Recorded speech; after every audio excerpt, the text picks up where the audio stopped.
মহকুমা শাসকের দপ্তরে মনোনয়নপত্র জমা দিতে আসেন তৃণমূল কংগ্রেসের প্রার্থী উদয়ন গুহ এবং তার দাখিলের অন্যান্য কর্মী এবং সমর্থকরা। এরই প্রায় 10 মিনিট পর একই কাজ করতে আসেন বিজেপির প্রার্থী অজয় রায়। এই সময় দপ্তরের চত্বরে জমায়েত থাকা তৃণমূল সমর্থকরা জয় বাংলা স্লোগান দিতে থাকে। পাল্টা বিজেপি কর্মী সমর্থকরাও জয় শ্রীরাম স্লোগান তোলেন। বিক্ষোভের এই স্লোগান প্রতিযোগিতা দ্রুত উত্তেজনার রূপ নেয়। পরিস্থিতির নিয়ন্ত্রণ আনতে ইতিমধ্যে ওই এলাকার কেন্দ্রীয় বাহিনীর জওয়ান এবং রাজ্য পুলিশের বিশাল সংখ্যক সদস্য মোতায়েন ছিল। তাদের তৎপরতায় কোনো বড় ধরনের অপ্রীতিকর ঘটনা এড়ানো গেছে।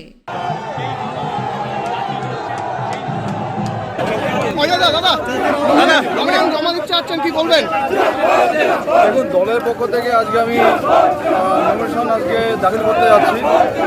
আজকে দেখছি স্বতঃস্ফূর্তভাবে আমাদের দলের যারা কর্মী সমর্থকরা তারা আজকে এই দাখিলের যে আমাদের যে আজকে র্যালি হচ্ছে সেই র্যালিতে তারা স্বতঃস্ফূর্তভাবে আজকে তারা যোগ দিয়েছেন। এবং আমি সকালবেলা মন্দিরে গিয়ে যেমন ভগবানের আশীর্বাদ নিয়েছি, বজরং বলে আশীর্বাদ নিয়েছি এবং বাড়িতে মায়ের আশীর্বাদ নিয়ে আমি আজকে বেরিয়েছি।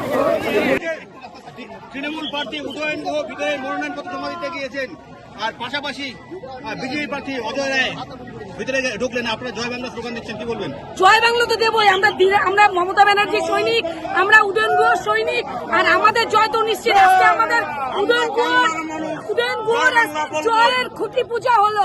আজকে আমাদের দিনহাটার তৃণমূল কংগ্রেসের উদয়ন গুহর জয়ের খুঁটি পূজা হলো। জয় আমাদের নিশ্চিত। ওই যতই বিজেপি আসুক কোনো লাভ নেই, নমিনেশন দিবে।